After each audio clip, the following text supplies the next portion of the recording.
Hati itu sebagai raja, hati itu sebagai ratu. Ada istilah ratu adil karena hati itu sebagai fungsi ratunya yang menentukan apakah yang kita lakukan itu manfaat, faedah atau tidak. Itu di hati. Yang menjadikan apa yang kita lakukan itu bermanfaat atau merusak bahkan itu hati.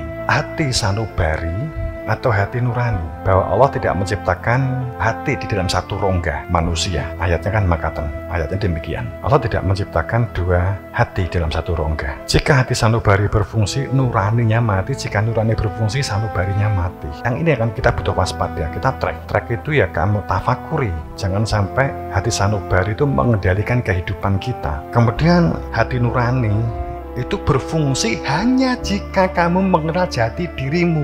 Ada orang mengatakan demikian, apa bisa kita mengenal jati diri? Saya lanjutkan, kamu bisa menjadi pemimpin, kamu dapat mengelola, awalnya harus mengenal jati dirinya. Jati diri yang berupa fitrah.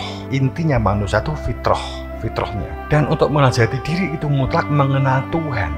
Siapa yang mengenal Tuhannya, maka mengenal jati diri fitrahnya. Siapa yang mengenal Tuhannya, mengenal jati diri fitrahnya, maka akan punya akhlak, punya adab, punya tujuan. Ini sudah sering kita sampaikan, cuman kita ngetrekkan aja. Kita berharap santriwan-santriwati juga dapat menangkap, walaupun ini mungkin sangat tasawuf gitu ya.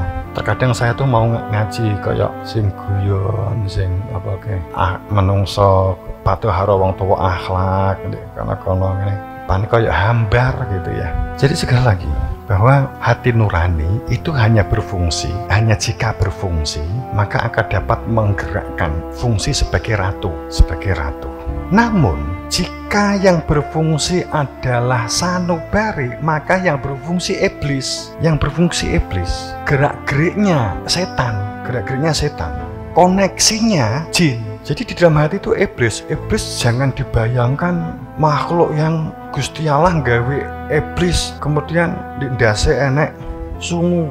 Apakah kira-kira sebangsa kerbau? Kerbau kan punya sungu. Dalam pengertian kemakhlukan, Tuhan menciptakan ini iblis, ini setan. Enggak ada. Itu hanya interpretasi, hanya pikiran manusia saja. Dikira iblis itu seperti halnya manusia.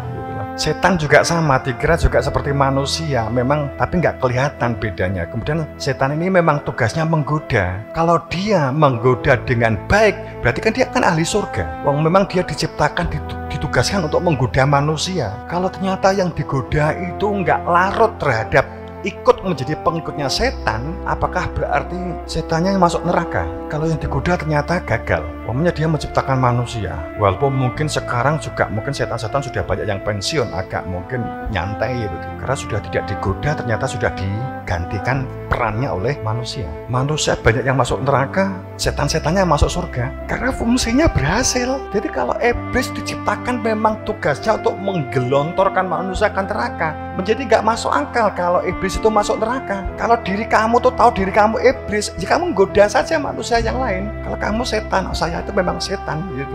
Kalau tugasnya memang begitu ya nanti berarti kamu hak masuk surga. Memang setan ditugaskan goda manusia. Jobnya kan begitu gitu loh.